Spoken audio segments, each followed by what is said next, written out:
Sebuah teori konspirasi. Bayangkan kalau warga Indonesia pada pinter semua. Indonesia tidak membutuhkan lagi yang namanya Toyota, Honda, Yamaha, bahkan Suzuki. Oh gimana enggak? Kalau semua pinter, buat mobil pun bukan hal yang mustahil. Itu kalau warga Indonesia pinter-pinter. Nyatanya kan enggak. Biaya pendidikan tinggi tidak diimbangi dengan kecerdasan warganya. Kenapa kita tidak bisa menciptakan mobil seperti Jepang? Semua itu tidak jauh dari perkara pendidikan.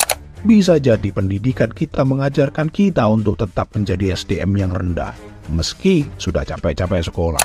Lah kok bisa? Ya, tinggal kita ciptakan saja lembaga-lembaga perusak bangsa. Ingat, ini hanya teori saja ya.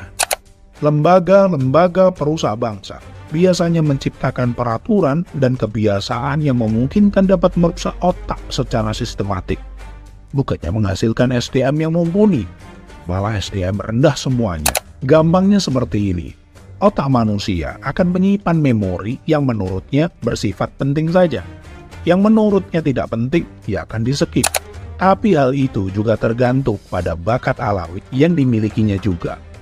Contoh mudahnya, orang dengan bakat musik, dia akan lebih mudah menyerap ilmu yang berkaitan dengan musik juga. Suka olahraga, maka ia akan cenderung jago di bidang olahraga juga.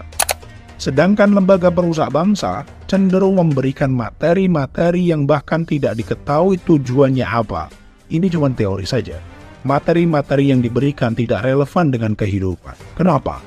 Karena tahu tidak taunya kita akan materi itu tidak berpengaruh pada kehidupan yang berjalan nantinya.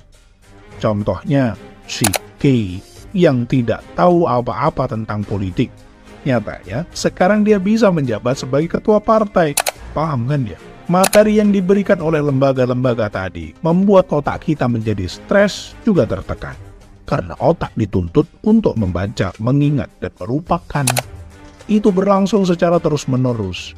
Dampak dari itu semua menjadikan kita trauma belajar. Adanya trauma belajar menjadikan semua SDM kita jadi rendah. Karena belajar saja, sudah trauma, sudah takut. Perkara tadi dimulai dari otak kita yang bisa dipaksa dijejali materi yang kita sendiri tidak tahu apa faedahnya. Sekali lagi, ini cuma teori. Ketika sebuah negara mau meningkatkan sumber daya manusianya lewat meningkatkan kemandirian finansial, harusnya saat sekolah, kita diajarkan bagaimana caranya dapat duit, mengelola duit, menguasai aset, dan bayar pajak. Bukannya belajar tentang perbedaan ekonomi A dan ekonomi B, yang mana di dunia nyata itu tidak berlaku dan tidak relevan. Membayangkan saja SDM kita itu pinter-pinter, sudah pasti semua kendaraan yang berseliweran bukan lagi made in Jepang, tapi made in lokal. Sekali lagi, ini cuma teori.